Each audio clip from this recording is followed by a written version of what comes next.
Question number 2 solve करेंगे। Question number 2 के अंदर गिवन में ये है log ऑफ 31.09, ये इक्वल है हमारे पास 1.4926। तो हमने जो फाइंड करना है, फाइंड log ऑफ 3.109, ये हमने फाइंड करना है।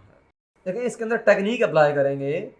सिंस 3.109, अब पॉइंट को इधर मूव करवाएंगे, जरा इधर आगे मूव जब करवाएंगे, लेफ्ट से राइट की तरफ मूव करवाएंगे, तो 31.09 इंटू 10 पावर -1 आ जाएगी।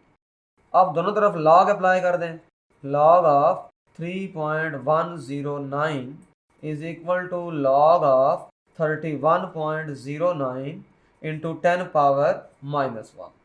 तो इसका मतलब ये होगा, यहाँ पर हमारे पास इस तरह से होगा कि log of 31.09 plus log of 10 की पावर -1। हमने यहाँ पर प्रोडक्ट रूल लगा दिया है, और ये तो हमें गिवन है 1.4926 हमें गिवन है।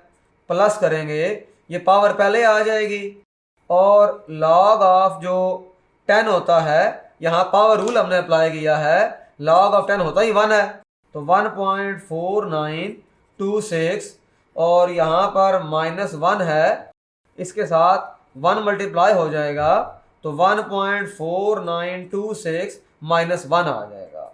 तो हमारे पास 0.4926 आंसर आ जाएगा।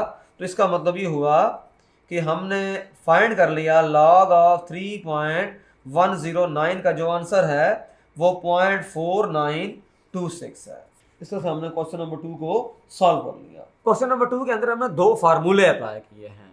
एक है प्रोडक्ट रूल, पहले हमने साइंटिफिक नोटेशन के जरिए उसको एक और अलग से फॉर्म में लिखा, फिर हमने प्रोडक्ट रूल लगाया, उसके बाद हमने पावर रूल लगाया, फिर हमने log ऑफ 10 की वैल्यू पुट की, सिंप्लीफाई किया, हमारे पास आंसर आ गया।